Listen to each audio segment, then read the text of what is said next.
اعوذ باللہ من الشیطان الرجیم بسم اللہ الرحمن الرحیم واتخذ اللہ ابراہیم خلیلا صدق اللہ العظیم وصدق رسولہ النبی الکریم ان اللہ وملائکتہ یصلون علی النبی یا ایہا الذین آمنوا صلوا علیہ وسلموا تسلیما اللہم صل علی سیدنا و مولانا محمد معدن الجود والکرم وآلہ وبارک وسلم۔ تمام تعریفیں حمد و ثنا اللہ تعالیٰ جل مجدہ الکریم کے لیے۔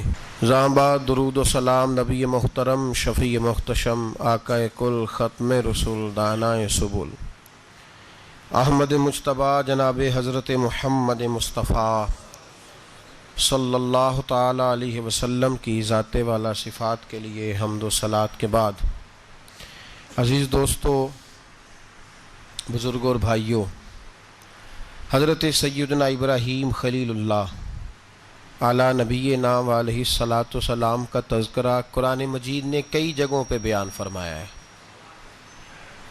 نبی پاک صلی اللہ تعالیٰ علیہ وسلم نے ارشاد فرمایا ہے کہ میں ملت ابراہیم پہ ہوں۔ حضرت ابراہیم علیہ الصلاۃ والسلام کے سیرت کو، سوانح کو، ان کی زندگی کے واقعات کو قرآن مجید نے متعدد مقامات پہ بیان کیا ہے۔ انبیاء کرام علیہم السلام 1,24,000 کم و بیش ہوئے، لیکن دین اسلام میں نبی پاک علیہ السلام کی امت میں جو مقام حضرت ابراہیم کا ہے وہ بس انہی کا ہے۔ ان کی زندگی ایک بڑی خوبصورت، بڑی منفرد اور مسلمانوں کے لیے بڑی اسوہ نور دینے والی زندگی ہے۔ نبی پاک صلی اللہ علیہ وسلم نے فرمایا میں اپنے باپ حضرت ابراہیم کی دعا بن کے دنیا میں آیا ہوں۔ اور پھر محبوب پاک سید عالم صلی اللہ تعالی علیہ وسلم نے اپنی امت میں بھی جناب ابراہیم کے طریقے کو جاری رکھا۔ صحابہ نے قربانی کے بارے میں حضور سے پوچھا ما ہذہ الاضحیہ، یا رسول اللہ صلی اللہ علیہ وسلم یہ قربانی کیا ہے؟ تو فرمایا سنت ابیکم ابراہیم، یہ تمہارے باپ حضرت ابراہیم کا طریقہ ہے، یہ تمہارے باپ حضرت، حالانکہ قربانی نبی پاک صلی اللہ علیہ وسلم کا بھی طریقہ ہے، لیکن فرمایا تمہارے باپ حضرت ابراہیم کے ذکر کو باقی رکھا۔ اللہم صلی علی محمد وعلی آل محمد کما صلیت علی ابراہیم وعلی آل ابراہیم، ان کے تذکرے کو باقی رکھا دین کے اندر۔ حضرت ابراہیم بڑی امتیازی شان والے نبی ہیں، بڑی امتیازی شان والے۔ رب کریم کا وہ دوست جس نے کوئی چیز بچا کے نہیں رکھی، ہر شے ہی اپنے رب کی بارگاہ میں پیش کر دی۔ چند چیزوں سے انسان کو بڑا پیار ہوتا ہے، گھر اسے بڑا پیارا ہوتا ہے۔ وہ بڑا خوبصورت ہوٹل، 5 سٹار ہوٹل میں رہا، وہ اسلام آباد گیا، کسی سفر پہ گیا تو بڑے اعلیٰ قسم کے اس کو کھانے ملے، بڑی چیزیں ملیں، لیکن کبھی دائیں کروٹ کبھی بائیں کروٹ۔ تو ساتھ بیڈ پہ دوست تھا تو اس نے کہا صاحب سو جاؤ، تو اس نے کہا یار جو مزہ اپنے گھر میں سونے کا ہے وہ کسی اور جگہ تھوڑی ہے۔ گھر بڑا پیارا ہوتا ہے، انسان کو لگاؤ ہوتا ہے، جس بے تکلفی سے، سکون سے، آرام سے انسان اپنے گھر میں وقت بتاتا ہے، کہیں اور مشکل ہو جاتا ہے۔ دوسرا، انسان کو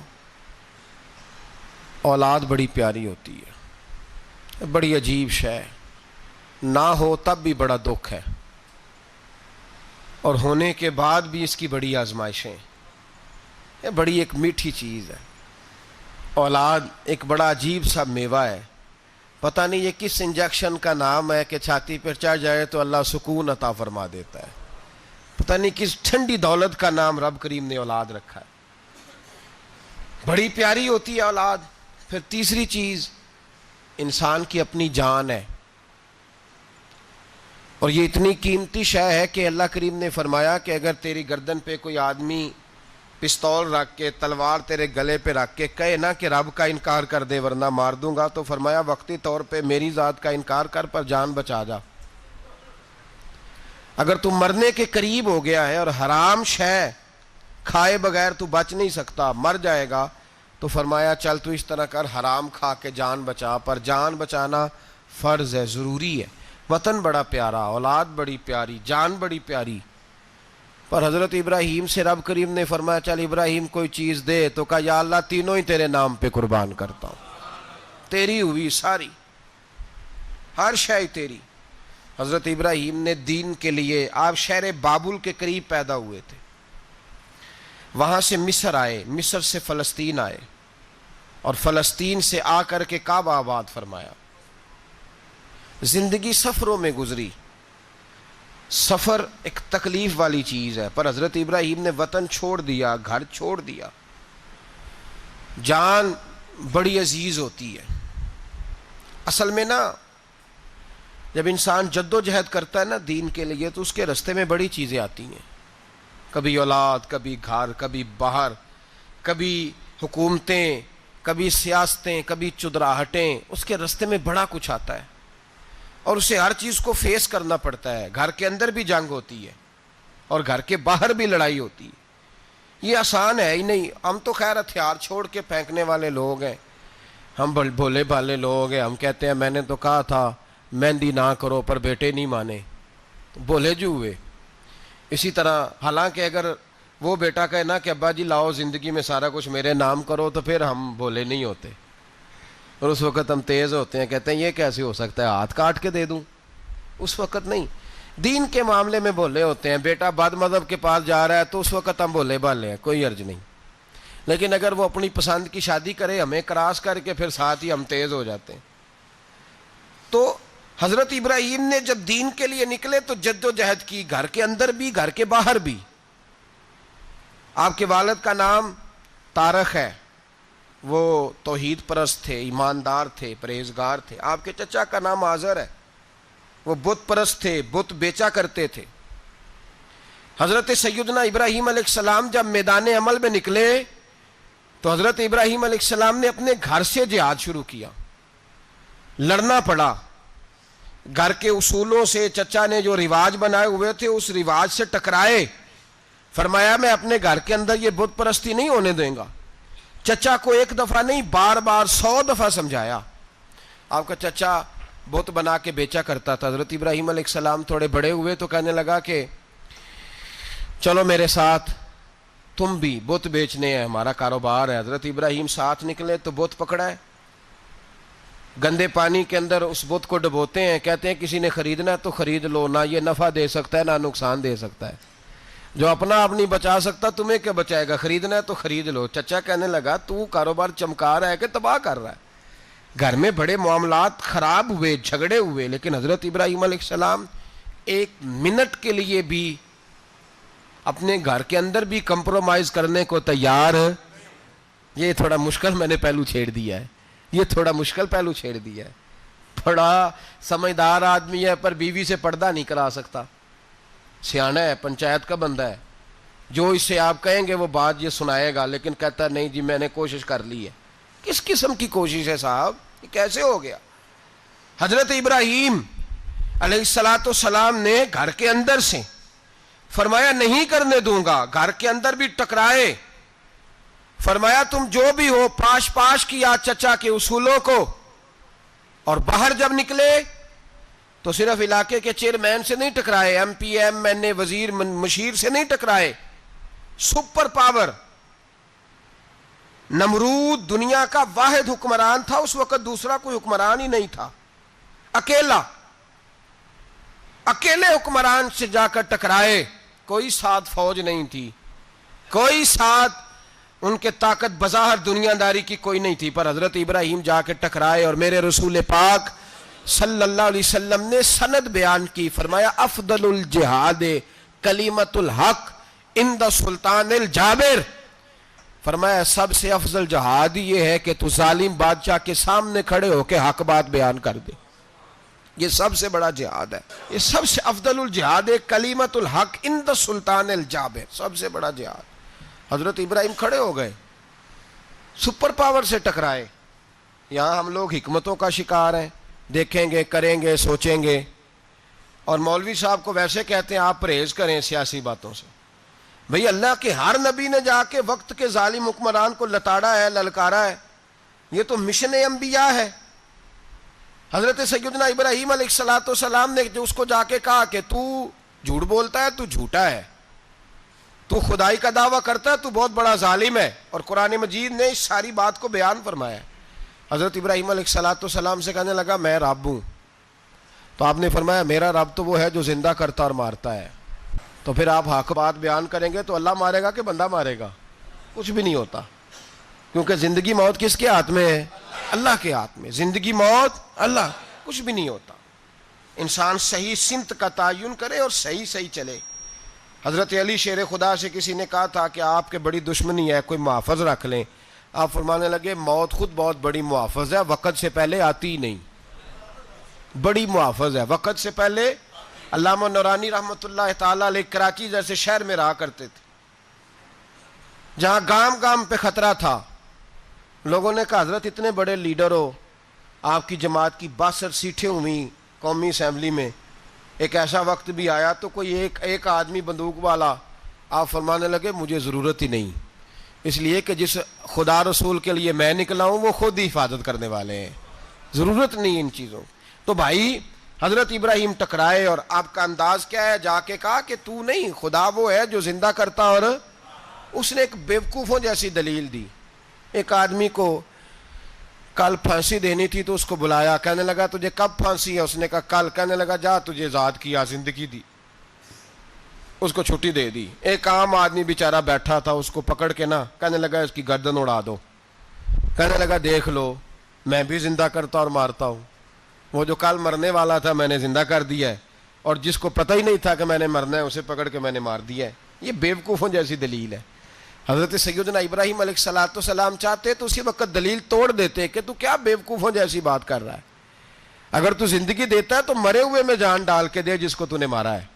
لیکن حضرت ابراہیم نے دیکھا کہ بیوقوف ہے, بیوقوفوں سے بحث نہیں ہوتی, دلیل بدل لی جاتی ہے, ان کی عقل کے مطابق بات کی جاتی ہے. حضرت ابراہیم فرمانے لگے میرا رب وہ ہے جو سورج مشرق سے نکالتا ہے اور مغرب میں غروب کرتا ہے. تو اگر رب ہے تو تو مغرب سے نکال کے مشرق میں غروب کر. فبہت الذی کفر, کافر لاجواب ہو گیا, اس کے پاس اس چیز کا کوئی جواب نہیں تھا. علامہ اسماعیل حقی نے خوبصورت فقرہ لکھا ہے, خوبصورت جان ڈال دی ایک جملہ کہہ کے. حضرت سیدنا علامہ اسماعیل حقی رحمۃ اللہ علیہ فرمانے لگے چونکہ نمرود بیوقوفوں جیسی باتیں کر رہا تھا, اگر وہ یہ کہہ دیتا نا کہ میں سورج کو نکالتا ہوں مشرق سے, میں غروب کرتا ہوں معاذ اللہ مغرب میں نکالتا ہوں, تو آپ اپنے رب سے کہیے کہ وہ مغرب سے نکال کے مشرق میں غروب کرے. علامہ اسماعیل حقی فرماتے ہیں رب کریم کی آواز قدرت تھی, مالک حضرت ابراہیم علیہ السلام کے اس, اگر وہ کہہ دیتا اور حضرت ابراہیم دعا کر دیتے تو رب کریم نے فرشتوں کو تیار بٹھایا ہوا تھا. فرمایا اگر یہ کہہ دے میرے خلیل سے کہ سورج مغرب سے نکال کے مشرق میں غروب کرنا ہے تو تیار رہنا, جس طرح خلیل کہیں گے ویسے ہی کر دیں گے. واتخذ اللہ ابراہیم خلیلا, ابراہیم ہمارا دوست جو ہوا, جیسے کہے گا ویسے کر دیں گے. حضرت سیدنا ابراہیم علیہ السلام کی باتوں کا جب جواب نہ دے سکا, دلیل نہیں بندہ دیتا, پھر لڑائی کرتا ہے, پھر جھوٹے موٹے اعتراض کرتا ہے. دلیل ختم ہوتی ہے تو لوگ ذاتیات پہ اترتے ہیں, کہتے ہیں یہ کھانستا صحیح نہیں, دیکھتا صحیح نہیں. دلیل ختم, اب ذاتیات پہ اترے, کہنے لگے مجھے پتہ چلا ہے کہ یہ فلانی جگہ گیا تھا تو وہاں جا کے اس نے اس طرح کیا ہے. پھر لوگ ذاتیات پہ اترتے ہیں, جب دلیل کا جواب دلیل سے نہیں دے پاتے پھر ذاتیات پر اتر کر حملے کرتے ہیں. حضرت ابراہیم کے دلائل کا جواب نمرود نہ دے سکا تو کہنے لگا کہ اس کو آگ میں ڈال دو. قوم گئی ہوئی تھی ساری, آپ نے بات سنی ہوئی ہے, میں نے صرف اشارہ دینا ہے, میلے پہ. تو حضرت سیدنا ابراہیم علیہ السلام نے سارے بت توڑ دیے, کلاڑا بڑے بت کی گردن پہ رکھا. واپس آئے, کہنے لگے بت کس نے توڑے ہیں؟ تو فرمایا اس سے پوچھ لو جس کی گردن پہ کلاڑا ہے. کہنے لگے یہ تو بول ہی نہیں سکتا. تو فرمانے لگے بڑے بیوقوف ہو, جو بولتا ہی نہیں, سنتا ہی نہیں, اپنا آپ نہیں بچا سکتا, اس کی پوجا کرتے ہو. کہنے لگے پکڑو, دلیلیں ختم ہو گئی, اس کو آگ میں ڈالو. بہت بڑی حویلی 45 فٹ مربع پہ مشتمل ایک حویلی بنائی گئی اور 45 فٹ اونچی. مختلف روایات، علامہ اسماعیل حقی کہتے ہیں کہ 3 مہینے تک نمرود نے کہا کہ اس کے اندر لکڑیاں ڈالو. لوگ پوچھنے لگے کتنی دنیا جلانی ہے؟ کہنے لگا بندہ تو ایک جلانا ہے، پر بندہ بڑا تگڑا ہے، ایک بندہ. 3 مہینے لکڑیاں ڈالی گئیں. اور لوگوں کی جو تہمات ہوتی ہیں نا وہ بڑی عجیب ہوتی ہیں. تہمات میں نے بڑی تفصیل سے رمضان المبارک میں گفتگو کی تھی. بدشگونی، تہمات لوگ لیتے ہیں. اس وقت بھی لوگ تہمات کا شکار ہو گئے. عقیدہ بگڑ جاتا ہے تو وہ عجیب و غریب باتیں کرنے لگتا ہے. تہمات کا شکار ہو گئے. بیبیاں نظر مانتی، میں بیمار ہوں، اگر صحیح ہو گئی تو اتنے من لکڑی دوں گی حضرت ابراہیم کی آگ جلانے کے لیے. ایک عورت لے کے جا رہی ہے لکڑیاں، تو ایک نیک دل آدمی نے اس سے پوچھا کہاں جا رہی ہو؟ کہنے لگی میں نے منت مانی تھی تو حضرت ابراہیم علیہ السلام کو معاذ اللہ جلانے کے لیے لکڑیاں لے کے جا رہی ہوں. تو وہ رب کریم کے بندے کہنے لگے تو ڈھونڈتی رہے گی، تجھے وہ جگہ ملے گی نہیں. وہ بی بی کئی مہینے گھومتی رہی، جگہ ہی نہیں ملی جہاں لکڑیاں ڈالنی، ماری گئی. تہمات کا شکار ہوئے بہت سارے لوگ. تہمات کا بھائی، تہمات دین کے اندر منع ہے. تہمات دین میں کوئی نظر ماننا، کوئی کسی بزرگ کے مزار پہ جا کے سالے ثواب کے لیے کوئی چیز ماننا، یہ تو درست ہوا. لیکن غیر شرعی نظریں مان لینا کہ میں آگ کے گرد چکر لگاؤں گا، میں جناب وہاں جا کے یہ والا تماشا کروں گا، میں دھاگا باندھوں گا، میں رسا کاٹوں گا، میں وہاں گندے اور سے پانی پیوں گا، ان کی شریعت اجازت. یہ تہمات ہیں، بدشگونی ہے. دین میں ان کی کوئی گنجائش. آپ نظر ماننے سے پہلے بھی کسی عالم سے رابطہ کریں کہ میں منت مانگنے لگاؤں تو کیسے ماننی چاہیے، اس کا طریقہ پوچھیں. ایسے ہی غلط چیز کی منت تھوڑی مان لی جائے گی. بہرحال آمدام برسر مطلب حضرت ابراہیم کے لیے آگ جلائی گئی. 45 فٹ اونچی آگ ہے. پرندہ بھی اوپر سے گزرتا ہے تو نیچے گر جاتا ہے جل کے. اتنے دن لگا کے آگ جلائی گئی. اب حضرت ابراہیم کو جلایا جانے لگا ہے. یہاں تو موجیں ہیں نا، جو کسی ادارے کا سربراہ ہے اس کے لیے موج ہے، کسی جگہ آفیسر بن گیا تو موج ہے، پیر صاحب کے لیے موج ہے، علامہ صاحب کے لیے موج ہے، خطیب صاحب کے لیے موج ہے. جلنا کس کو پڑتا ہے؟ علی کوئی نہیں رہا اللہ ماشاء اللہ. وہ لوگ گزر گئے جو تکلیفیں سہ کے کام کرتے تھے، گزر گیا زمانہ. حضرت سیدنا ابراہیم علیہ السلام کو جلایا جانے لگا ہے تو اب اتنی بڑی آگ ہے تو ڈالیں کیسے؟ شیطان نے تجویز دی کہ منجنیق بناؤ. منجنیق، بڑے بڑے بانس باندھ کے ان کے نیچے رسا باندھو. وہ جس طرح جھولنے کے لیے جھولا بنایا جاتا ہے، اس طرح ایک منجنیق پرانے زمانے میں اس میں پتھر رکھ کے پھینکے جاتے تھے دشمنوں پہ. وہ منجنیق بنائی گئی کہ دور سے حضرت ابراہیم کو پھینکیں گے. ہاتھ حضرت ابراہیم کے باندھ دیے، پاؤں مبارک باندھ دیے. پوری زمین پہ ایک نام لینے والا خدا کا. اور اس کو آج رسیوں میں جکڑا ہوا ہے. جب پھینکا جانے لگا نا آگ میں، حوریں رونے لگیں، فرشتے تڑپنے لگے، اے اللہ یہ کیا ہونے لگا ہے؟ ایک تیرا خلیل اور وہ بھی آگ میں. فرمایا جاؤ جا کے اس سے کہو اگر تمہاری مدد لیتا ہے تو اسے بچاؤ. ہوا کا فرشتہ آیا، کہا ابراہیم اگر تو کہے. او بھائی، ان چیزوں کو کہانی سمجھ کے نہ سنا کریں، یہ داستان نہیں. یہ وہ طریقے ہیں جو ہمارے رسول نے ہمیں اپنانے کا حکم ارشاد فرمایا ہے. جو عقیدے، یہ وہ نظریات ہیں جو ہمیں اوڑھنے کو کہا گیا. اپنے رب کریم کی رضا پہ راضی رہنے کے یہ وہ خوبصورت مواقع ہیں صوفیاء نے جن کو بنا کر سمجھا کر ہم تک پہنچایا ہے. یہ ہے اہل طریقت کی باتیں. وہ کہتے ہیں یار جس حال میں رکھے راضی رہنا ہے. حضرت ابراہیم علیہ السلام کو پھینکا جا رہا ہے. فرشتہ آیا، اے اللہ کے خلیل اگر حکم دو تو اتنی ہوا چلاؤں کہ نمرودی جل جائیں سارے، آگ ان پہ پھینک دی جائے. آپ نے فرمایا تو جا، تجھ سے مجھے کوئی کام نہیں. تھوڑی دیر کے بعد پانی کا فرشتہ آیا، کہا حضور اتنی بارش برساؤں گا کہ آگ بجھ جائے گی. فرمایا تو جا، تجھ سے کوئی کام نہیں. اب جب منجنیق میں رکھ دیے گئے، آگ میں جانے کا لمحہ ہے، تیاری ہے، حضرت جبریل امین حاضر خدمت ہوئے. کہا ابراہیم کوئی حاجت؟ فرمایا تجھ سے کوئی نہیں. کہا چلو مجھ سے نہیں تو رب کریم سے ہی بات کر لو. مجھے پتا ہے میں چھوٹا ہوں، آپ مجھ سے مدد کیوں لوگے؟ رب کریم سے ہی بات کر لیں. تو حضرت ابراہیم کہنے لگے جبریل یہ بتا، رب کو نہیں پتا اس کا خلیل کس حال میں ہے؟ اسے نہیں پتا میں کس حال میں ہوں؟ میرے ہاتھ بندھے ہیں، پیر بندھے ہیں آگ میں، اسے نہیں پتا؟ بتایا تو اسے جاتا ہے جسے خبر نہ ہو۔ تو اگر اسے پتا ہے تو اگر وہ جلانے پہ راضی ہے تو میں بھی جلنے کو تیار ہوں، میں تیار ہوں۔ اسے کہو ٹھیک ہے۔ حضرت سیدنا ابراہیم علیہ السلام کو منجنیق میں ڈال کے جو پھینکا آگ میں، یا نار کونی بردم و سلام علی ابراہیم، اللہ نے فرمایا اے آگ میرے ابراہیم پہ ٹھنڈی بھی ہو جا اور سلامتی والی بھی ہو جا۔ حضرت ابراہیم کو 2 فرشتوں نے بٹھا دیا زمین پہ، پھول کھلے ہیں، کونپلیں مہک رہی ہیں، کلیاں خوشبو دے رہی ہیں۔ حضرت ابراہیم نے سر سجدے میں رکھ دیا، سبحان اللہ والحمد للہ ولا الہ الا اللہ واللہ اکبر۔ حضرت ابراہیم اللہ کی تسبیح پڑھنے لگے، رب کریم کا شکر بجا لانے لگے۔ نکلے وہاں سے، کچھ دن گزر گئے، نکلے، حکم ہو گیا ابراہیم علاقہ چھوڑ دو۔ حضرت ابراہیم علیہ السلام وہاں سے نکل کے مصر آئے، چچا کے پاس ٹھہرے۔ انہوں نے اپنی بیٹی جناب سارہ کا نکاح کر دیا۔ کچھ آگے بڑھے تو ایک ظالم بادشاہ سے ٹکرائے، اس نے ایک شہزادی، ایک بادشاہ کی بیٹی قید کی ہوئی تھی، جناب ہاجرہ نام تھا، ان کو قید سے چھڑا کے ساتھ لائے۔ حضرت لوط علیہ السلام بھی ساتھ، یہ 4 لوگوں کا قافلہ چلا، فلسطین میں جا کے پڑاؤ ڈالا، گھر بار چھوڑا، تبلیغ شروع ہوئی۔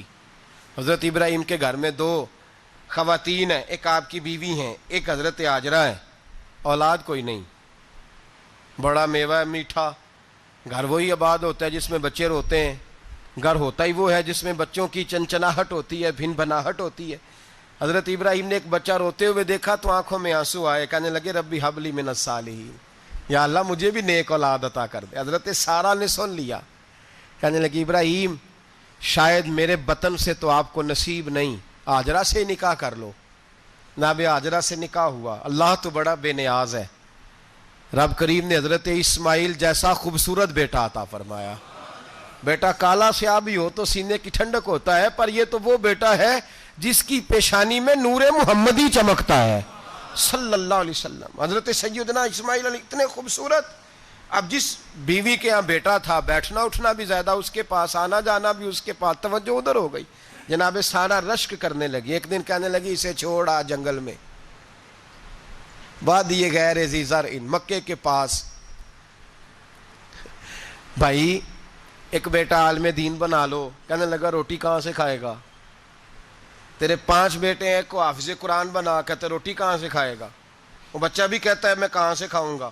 حضرت ابراہیم علیہ السلام تو چند مہینے کا بچہ چھوڑ آئے، تو کہاں سے روٹی کھائی حضرت اسماعیل نے؟ کہاں سے کھائی ان کی اماں نے روٹی؟ بھوکے مر جاتے ہیں یہ سارے۔ میں بڑی ذمہ داری سے کہا کرتا ہوں کہ جتنی خوبصورت روٹی اللہ کریم دین کے خادموں کو عطا کرتا ہے شاید کسی اور کے نصیب ہوتی ہو، لیکن ہم لوگ توجہ ہی نہیں کر رہے، ہمارا ذوق ہی نہیں بن رہا، ہم یہ محنت ہی نہیں کر رہے کہ قوم کو مستند علماء کی ضرورت ہے، علاقوں کے علاقے خالی ہیں، ادھر ہمارا مزاج ہی نہیں بن رہا، توجہ ہی نہیں دین کی خاطر۔ اور پھر چلے بچے تو بعد کی بات ہے نا، جو ابھی خود جوان ہے وہ بھی یہ دعا، ایک صاحب مجھے کہنے لگے میں دعا مانگ رہا ہوں اللہ مجھے بیٹا دے تو میں اسے دین پہ لگاؤں گا، تو میں نے کہا آپ بھی بوڑھے نہیں ہوئے، آپ خود ہی لگ جائیں، بیٹا تو ابھی آئے گا تو لگے گا نا، تو آپ تو اس وقت ہے تو آپ تو پہلے لگے نا صاحب، 2 گھنٹے تو نکال کے آئے، دین سیکھنے کو کافی ہے۔ آپ اتنی لمبی سوچ رہے ہیں کہ بچہ آئے گا تو بڑا ہوگا تو وہ جائے گا تو دیکھی جائے گی، ابھی تو آپ ہیں تو آپ تو آؤ۔ حضرت ابراہیم نے بچہ وہاں چھوڑا۔ یہاں سے جو عمرہ کرنے لوگ جاتے ہیں نا، جو حج کرنے جاتے ہیں، ان کو پتہ ہے کہ وہاں دنیا کی ہر نعمت ملتی ہے، پھر بھی ڈبل ٹرپل پیسے لوگ جیبوں میں ڈال کے جاتے ہیں۔ حضرت ابراہیم جب وہاں لے کے گئے تو کوئی انسان نہیں تھا، پانی کا قطرہ نہیں تھا، 2 کلو کھجوریں، ایک مشکیزہ، بیوی کو تھمایا۔ ہمارے گھر میں ہزاروں چیزیں پڑی ہیں، لیکن وہ جو توکل ہے نا وہ ختم ہو گیا ہے۔ اللہ دے گا، حلال حلال پہ قناعت کرے، جائز جائز پہ بھروسہ کرے، رب کریم عطا کرنے والا ہے، وہ مزاج ختم ہو گیا۔ حضرت سیدنا ابراہیم علیہ السلام 2 کلو کھجوریں، ایک مشکیزہ پانی کا دے کر کے، اور وہاں بٹھایا آپ نے اپنے بچے کو اور اپنی زوجہ جناب ہاجرہ کو، اور بٹھا کر کے واپس پلٹنے لگے تو حضرت ہاجرہ سلام اللہ علیہ نے آواز دی، کہا ابراہیم کس کے سہارے پہ چھوڑ کے جا رہے ہو؟ جہاں آب زمزم کا کنواں ہے نا، جو لوگ گئے ہیں جنہوں نے صفا مروہ کی صحیح کی ہے، صفا مروہ سے باہر نکلے نا، سرکار کی ولادت کا مقام ہے، اس جگہ پہ آب زمزم کا کنواں تھا، وہاں حضرت سیدنا ہاجرہ کو بٹھایا، کوئی چیز نہیں، کوئی درخت نہیں، کوئی کھیت نہیں، کوئی پانی نہیں، کوئی کنواں نہیں، وہاں بٹھایا اور بٹھا کر کے نکلنے لگے تو جناب ہاجرہ فرمانے لگی ابراہیم کس کے سہارے پہ چھوڑ کے جا رہے ہو؟ کہنے لگی اللہ کے سہارے پہ۔ تو پاک باز بی بی نے ایک لفظ پوچھا، کہا ابراہیم یہ میرے رب کا حکم ہے، یہ میرے بس جن کا عقیدہ توحید مضبوط ہو ان کے لیے ایک جملہ کافی ہوتا ہے، یہ میرے اللہ کا حکم ہے۔ تو جناب ابراہیم علیہ السلام فرمانے لگے ہاجرہ ہاں رب کا حکم ہے۔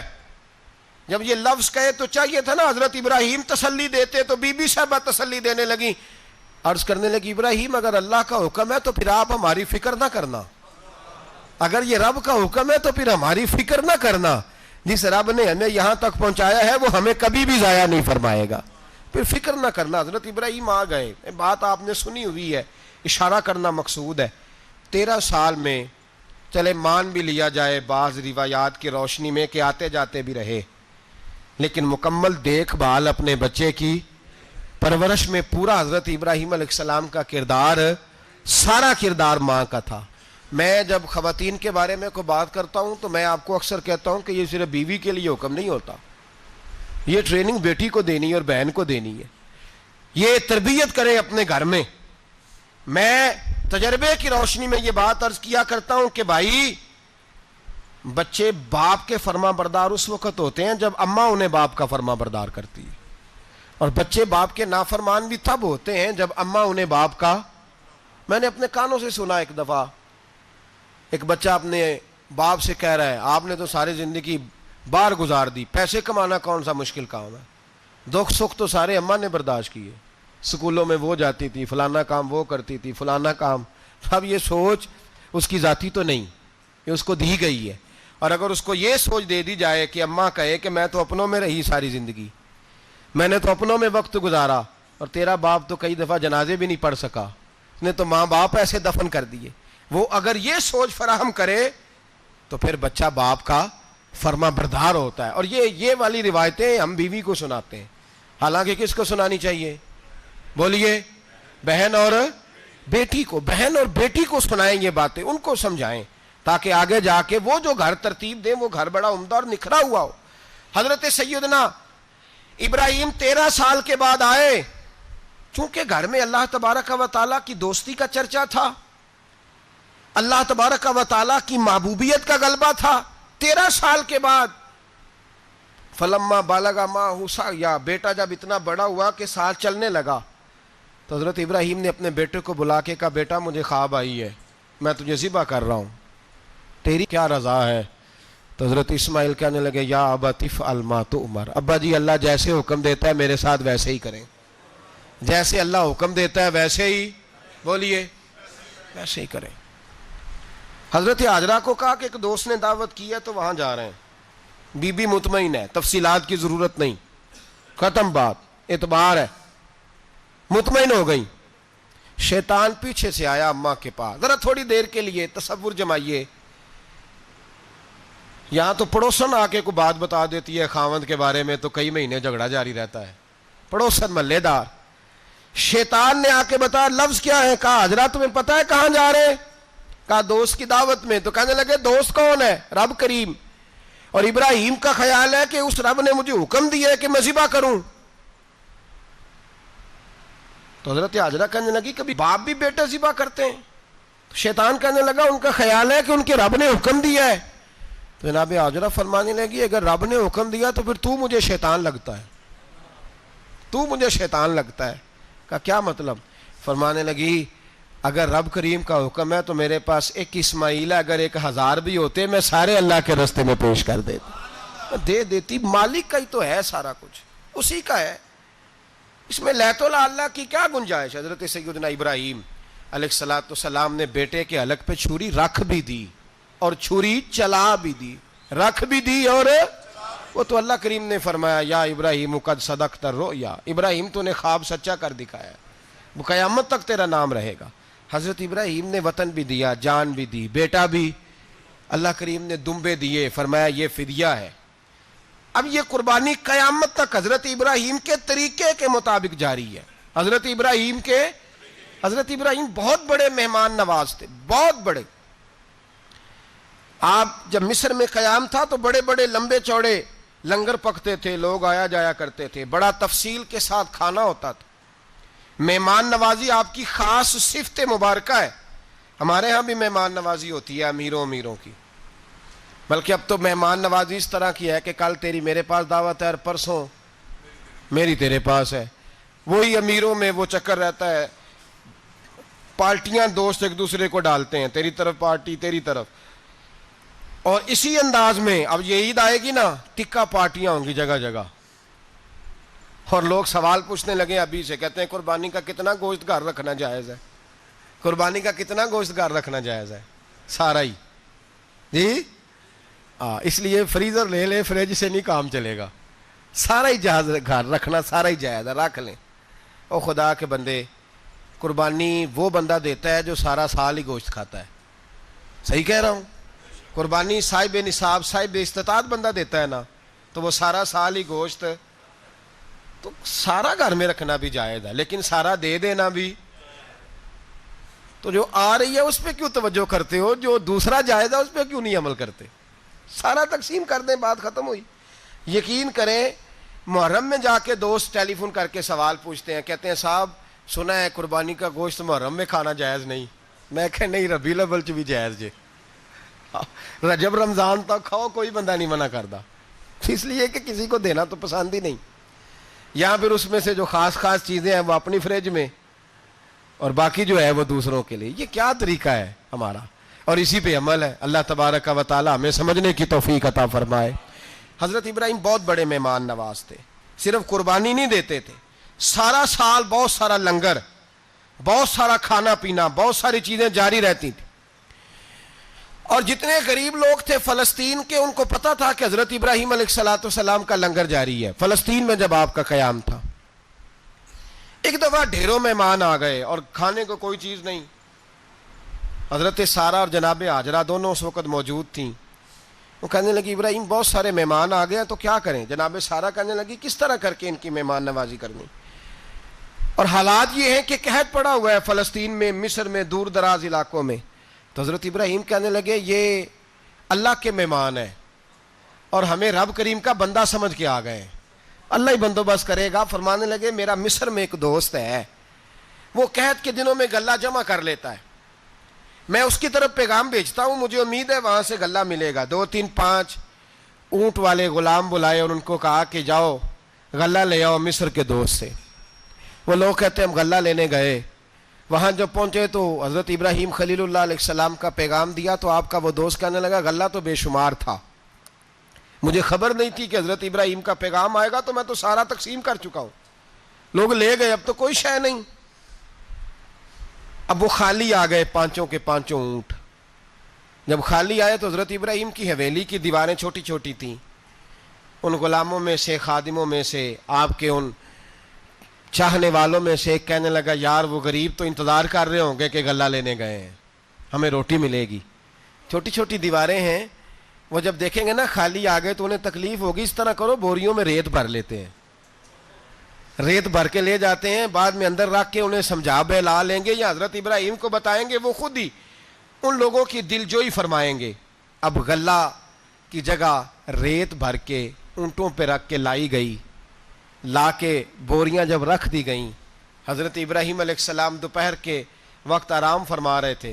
بی بی سارہ اٹھی, کہتی ہیں جب میں نے دیکھا نا کہ بوریاں پہنچ گئی ہیں تو گئی, غلام کو ساتھ لیا اور اس کو جب کھولا نا تو کہتی اتنی حسین گندم میں نے پہلے کبھی دیکھی نہیں تھی, اتنا پیارا دانہ میں نے کبھی ملاحظہ ہی نہیں کیا تھا. فرماتی ہیں جب اس کو پیس کر چکی میں روٹیاں پکائیں تو خوشبو دور دور تک پھیل گئی, اعلیٰ غذا بنی, بڑے بڑے کھانے بیبیوں نے مل کے پکائے, چن دیے گئے. حضرت ابراہیم اٹھے تو لوگ کھانا کھا رہے ہیں, سجدہ شکر ادا کیا, اور جب سجدے میں گئے تو وہی آنے لگی, پھر رونے لگے.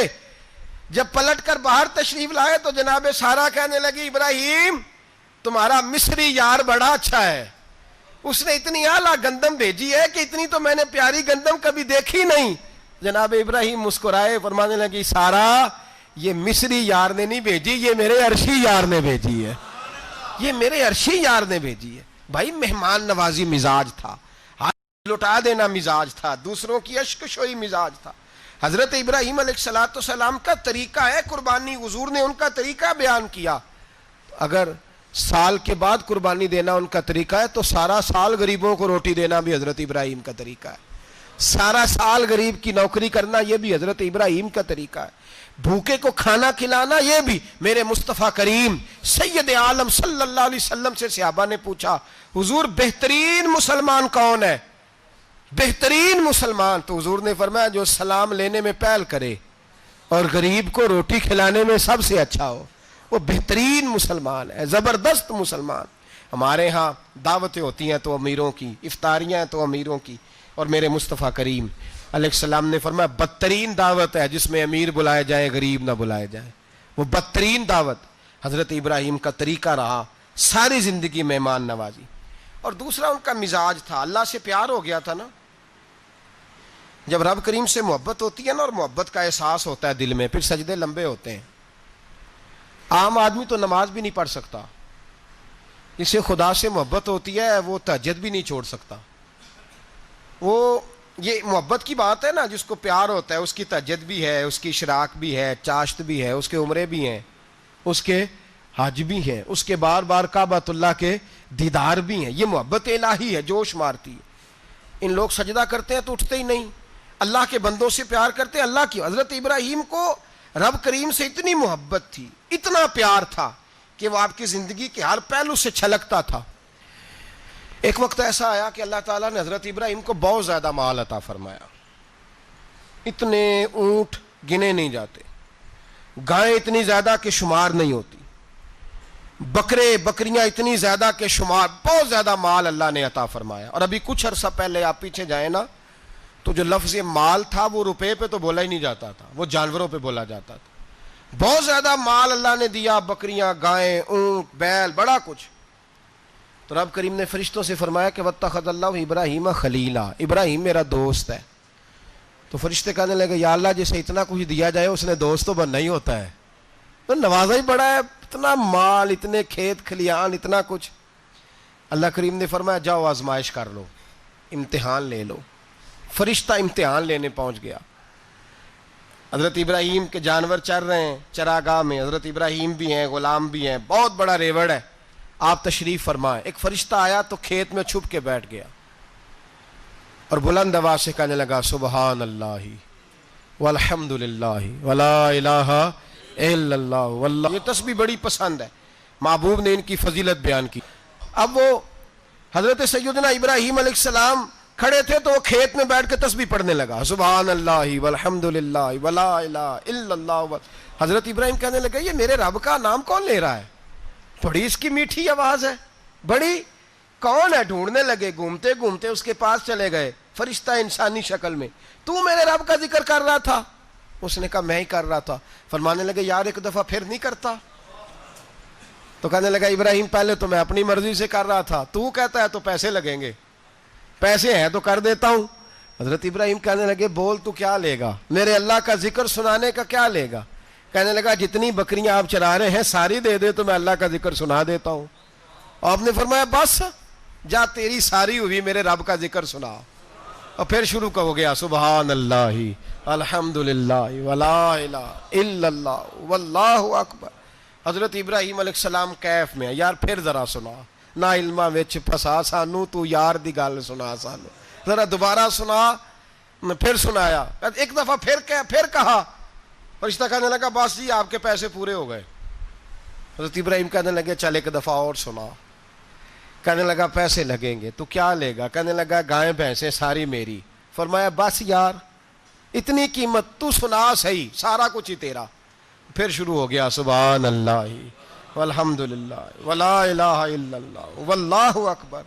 گائیں دے دیں، بھینسیں دے دیں، وہ ذکر سناتا ہے۔ حضرت ابراہیم کبھی مچلتے ہیں، کبھی روتے ہیں، کبھی آہیں بھرتے ہیں، تو میرے رب کا نام لے رہا ہے، ذرا پھر سے لے۔ کیف جاری ہے۔ کہنے لگا بس بھائی۔ حضرت ابراہیم فرمانے لگے تو اور لے لے جو لینا ہے، مجھے ذکر سنا۔ اس نے کہا ابراہیم بکریاں میں لے چکا، گائے بھینسیں میں لے چکا، اونٹ رہ گئے، سارے لے لوں گا پھر ذکر سناؤں گا. فرمایا جا تیرا ہوا تو ذکر سناتا رہے, میں دیتا ہوں. دے دیا, کچھ دیر ذکر کیا تو اب خاموش ہو گیا. حضرت ابراہیم خلیل اللہ علیہ السلام فرمانے لگے ذکر سنا.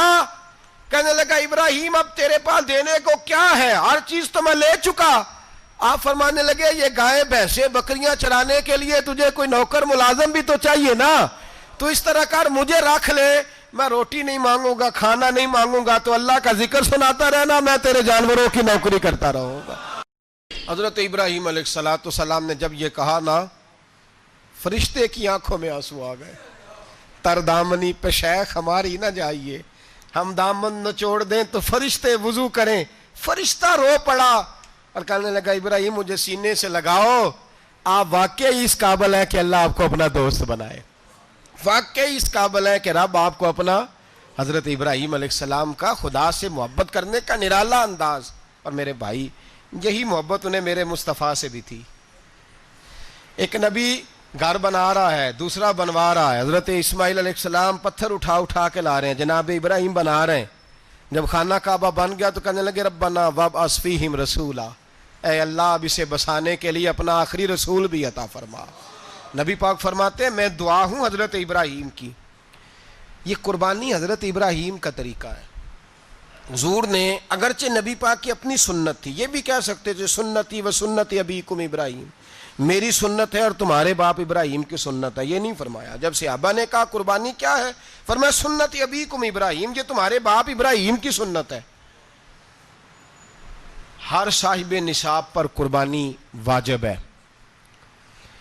جو زکوٰۃ کا نصاب رکھتا ہو اس پر قربانی واجب ہے, یعنی ضروریات سے زیادہ اتنے پیسے جتنے پیسوں سے زکوٰۃ فرض ہوتی ہے, اتنے پیسے جس آدمی کے پاس قربانی سے پہلے پہلے آ جائیں اس آدمی پر قربانی کرنا واجب ہے. بکرا, چھترا, دمبا 1 سال کا یا دمبا 6 مہینے کا ہو پر اتنا بڑا محسوس ہوتا ہو کہ لگے کہ 1 سال کا ہے, اس کی قربانی ہو سکتی ہے. جانور میں کوئی عیب نہیں ہونا چاہیے, اتنا کمزور نہ ہو کہ ذبح جہاں اسے کرنا ہے وہاں وہ چل کے جا نہ سکے, اتنا کمزور جانور نہ ہو, اس کے اندر بظاہر کوئی اتنا بڑا نقص نہ پایا جاتا ہو, کانا نہ ہو, لنگڑا نہ ہو, کوئی اس کی ہاتھ نہ کٹے ہوئے ہوں, ایسا نقص جو واضح ہو. بکرا 1 سال کا, گائیں اور بھینس یہ 2 سال کی, اونٹ 5 سال کا. اب اس میں یہ ہے کہ ہمارے بہت سارے دوست چونکہ ہم دیہاتی لوگ ہیں تو پوچھتے ہیں کہ دوندا نہیں ہے تو چوگا نہیں ہے, تو یہ ہماری پنجابی کی اصطلاحات ہیں. پنجابی کی شریعت اسلامیہ نے سال بتائے ہیں, یہ تو ہم نے اپنی آسانی کے لیے یا دیہاتوں میں جو ماحول تھا اس طرح کا جانور لیں, خوبصورت جانور لیں.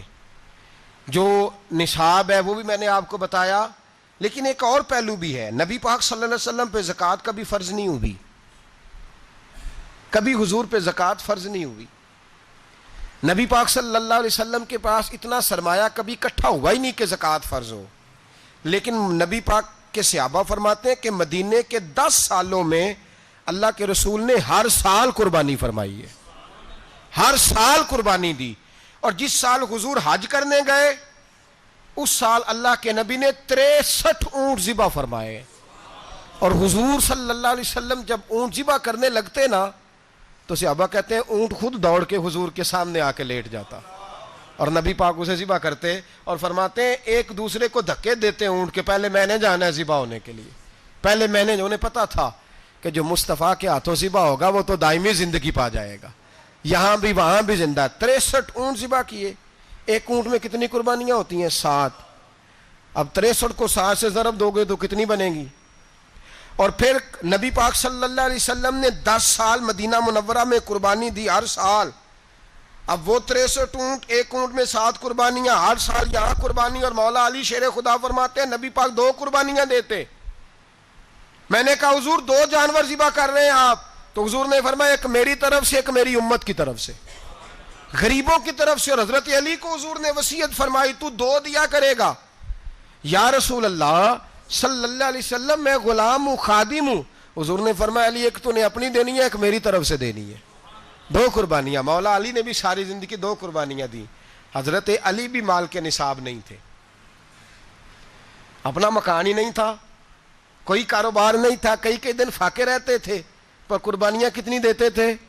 2۔ ہمارے پاس ویسے اگر سسرال میں، میکے میں، کزنوں میں کچھ شادی ہو جائے تو 50-60 ہزار کا خرچہ برابر ہے، وہ پکا ہے۔ اور قربانی کی باری غریب ہو گئے، سارے ہی غریب ہو گئے، کہتے نہیں یہاں مشکل ہے۔ او خدا کے بندے، اللہ کے ساتھ تجارت کر، اس کے رستے میں 1 دے گا، رب تجھے 70 گنا اضافہ کے ساتھ عطا فرمائے گا۔ قربانی مال کے نصاب پہ ہے، کوشش کیا کریں کہ اللہ کے رستے میں جب دینا ہو پھر لیت اللہ سے بچیں، خوبصورت جانور لائیں۔ جن کو اللہ نے توفیق دی ہے ان کے لیے نصیحت ہے، جن کو اللہ نے توفیق دی۔ میں نے اپنے حضرت صاحب کو دیکھا ہے، وہ کہتے تھے کئی جانور اللہ نے بڑا نوازا ہے، کہتے ایک میرا ہے، ایک میرے ماں کا، ایک میرے باپ کا ہے، ایک میرے فلاں استاد صاحب کا، ایک میرے پیر صاحب کا ہے۔ یہ جانور غوث اعظم جیلانی کا نام کا دے رہا ہوں۔ اور پھر ایک بڑا خوبصورت جانور بندھا ہوتا اور حضرت خود ان کو چارہ ڈال رہے ہوتے، تو حضور یہ کیا ہے؟ فرمانے لگے یہ میں رسول اللہ کے نام پہ قربان کروں گا، یہ نبی پاک کے نام پر قربان کیا جائے گا۔ جن کو اللہ نے حیثیت دی ہے وہ کوشش کریں اپنے محبوب کی طرف سے بھی قربانی کریں، نبی پاک کے نام کی قربانی دے، خوبصورت سا جانور پیارا، پھر اس کی خدمت ہو، پھر اس کی قربانی دی جائے اور نبی پاک کے نام پر قربانی دی جائے۔ حضور نے خود وصیت فرمائی حضرت ابو بکر صدیق کو، قربانی بڑا حسین عمل ہے، اور میرے نبی پاک صلی اللہ علیہ وسلم نے ناراضگی بھی فرمائی، ذرا خوگر حمد سے تھوڑا سا گلا بھی سن لے۔ میرے حبیب نے فرمایا جو طاقت کے باوجود قربانی نہ کرے وہ ہماری عیدگاہ میں عید کی نماز پڑھنے نہ آئے، وہ نہ آئے۔ اور یا رسول اللہ جو کرے گا، فرمایا قربانی کے جانور کا خون کا قطرہ بعد میں زمین پہ گرے گا، اللہ اس کے سارے گناہ پہلے معاف فرما دے گا، اللہ اس کے سارے گناہوں کو بخشے گا۔ قربانی کریں، خوبصورت انداز میں کریں، اللہ کی رضا کے لیے۔ بزرگوں نے لکھا ہے 3 حصے کرو گوشت کے، ایک گھر میں رکھو، ایک رشتہ داروں میں بانٹو، پڑوسیوں میں بانٹو، اور تیسرا فقط غریبوں کو دو۔ لیکن میں اکثر یہ سوچتا ہوں کہ ہمارے ہاں قربانی کرتا ہی وہ ہے جن کے گھر میں ہر جمعرات کو چھوٹا گوشت پکتا ہے، اور جن کے گھر میں ہفتے میں 3 دفعہ مرغی کا گوشت پکتا ہے، وہی تو قربانی دینے کے قابل ہوتے ہیں۔ تو وہ بھی اگر قربانی کے بکرے میں سے بھی تیسرا رکھنا چاہیں تو اجازت تو ہے، میں نے کہا سارا رکھنے کی بھی اجازت ہے، لیکن اگر آپ مہربانی کریں، کوشش کریں کہ یار ہم تو سارا سال ہی کھاتے ہیں، اور ہمارے یہاں جو گوشت تقسیم ہوتا ہے نا وہ بھی باری لگی ہوئی ہے، ادھر سے پلیٹ آئی تھی گوشت کی تو ادھر سے بھر کے چلی گئی، بھئی اس نے کی ہے، اس کو بار بار گوشت دینے کا کیا مطلب ہے؟ آپ یہ دیکھیں عزیزوں میں، رشتہ داروں میں، اور میں اگر تھوڑا سا آپ کی توجہ کرانے میں کامیاب ہو جاؤں تو سفید پوش لوگوں کو دیکھیں، کچھ سفید پوش ہیں، سفید پوش جن کے اوپر قرضے ہیں، بیماریوں نے جکڑ لیا ہے، گھر میں بڑے بڑے سخت مریض آ گئے ہیں، سفید پوش پہلے دیا کرتے تھے۔ آپ ان سے پوچھتے ہیں صاحب قربانی، تو بات کو ٹالتے ہیں، وہ کہتے ہیں سوچ رہا ہوں کوئی حصہ ڈال جائے، پردہ پوشی کرتے ہیں، کہتے ہیں کہیں حصہ رکھا ہوا ہے، پردہ پوش۔ اکثر وہ لوگ قربانی نہیں دے پاتے، اکثر دیا کرتے تھے اب نہیں دے پا رہے، کیوں؟ اس لیے کہ مشکلات ایسی آ گئیں۔ ان لوگوں کا خیال کریں، ان کے گھروں تک گوشت پہنچا کے آئیں، ان پر توجہ کریں۔ وہ سفید پوش آدمی کبھی ذکر نہیں کرے گا، کچھ تو ایسے ہیں جو خود پہنچ جاتے ہیں کہ ہمیں گوشت دیا جائے، لیکن کچھ سفید پوش ہیں لا یسألون الناس الحافا، اللہ فرماتے ہیں کچھ لوگ لپٹ لپٹ کے سوال نہیں کرتے، سفید پوشی کا بھرم رکھتے ہیں، کا مزاج نہیں۔ ان کی طرف دیکھیں، اپنے رشتہ داروں کو دیکھیں، خاص کر ان رشتہ داروں کو دیکھیں جن کا آپ کو پتہ ہے کہ غریب ہیں، مجبور ہیں، ان کے گھروں میں گوشت بھیجیں۔ غریب بیٹیوں، غریب بہنوں کا خیال کریں، اس طرف متوجہ ہوں، ان کے ساتھ اس نے سلوک کریں، اس طرف آپ لوگ خیال کریں۔ اللہ ہمیں سمجھنے کی توفیق عطا فرمائے۔